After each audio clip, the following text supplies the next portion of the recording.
Hello and welcome to China Shortcuts, the European Chamber's weekly catch-up on China's business landscape. This episode was recorded on 26 August 2026. According to data released by the Ministry of Commerce on 21st August, actualized foreign direct investment or FDI into China declined during the first 7 months of the year.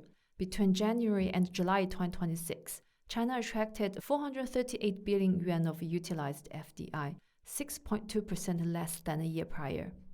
Nearly 3/4 of this figure flowed into the services sector, while the rest channeled to manufacturing.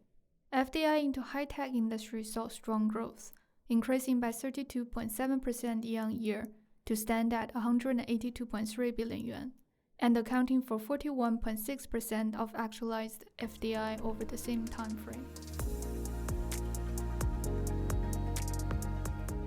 On 20th August, the Ministry of Commerce, or MOFCOM, issued a press release to announce that China's e-commerce sector grew by 4.8% year-on-year during the first 7 months of 2026.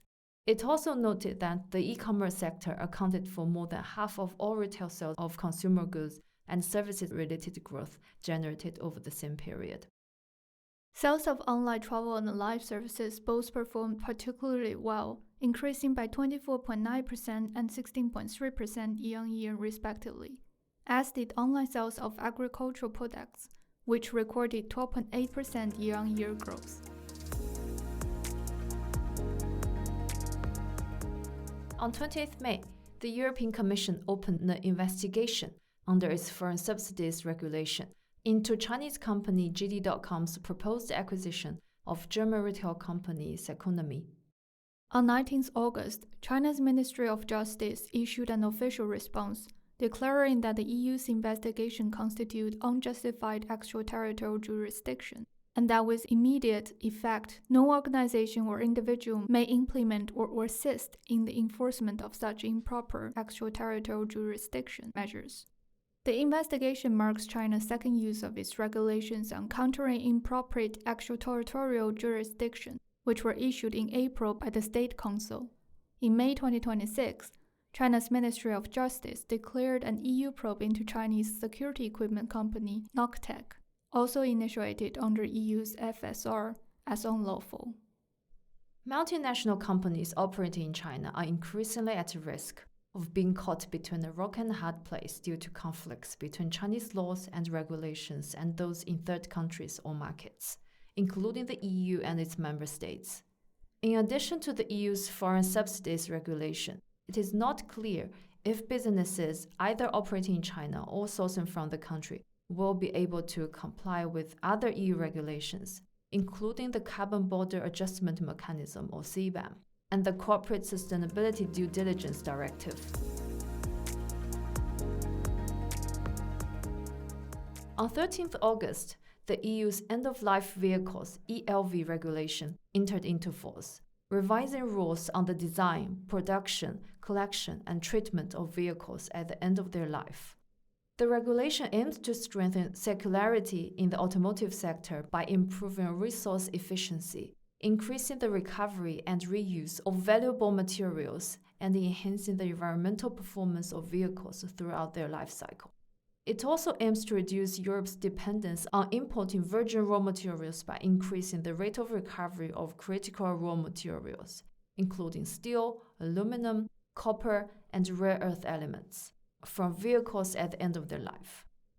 The ELV regulation is the latest of a number of EU regulations that has been introduced with a view to boosting the bloc's industrial resilience, as well as mitigating its exposure to external supply shocks. Businesses should expect more similar pieces of legislation to follow, given that improving the EU's resilience is viewed increasingly as imperative by European policymakers.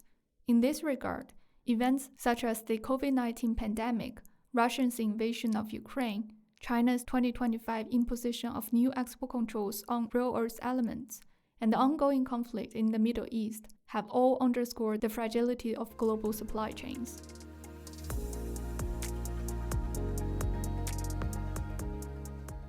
The ever-changing US-China relationship has been a key source of uncertainty for European businesses operating in or with China in recent years.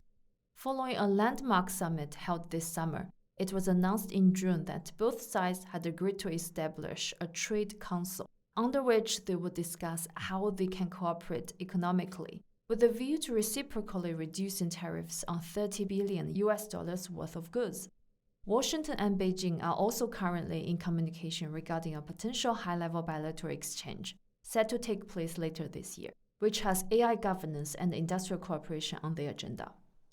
Despite this progress, with the November 2026 U.S. midterms fast approaching, U.S.-China economic relations could again reach an inflection point, as America's China policy is placed back under the spotlight of domestic politics. Join us in person in Beijing on 11th September to hear Mr. Timothy P. Stratford, Senior Counsel at Covington Burling LLP, and former AmCham China Chairman and Assistant United States Trade Representative, analyze the latest developments in U.S.-China trade and investment relations. Thanks for listening, and don't forget to tune in again next week. In the meantime, please find useful links in the episode notes.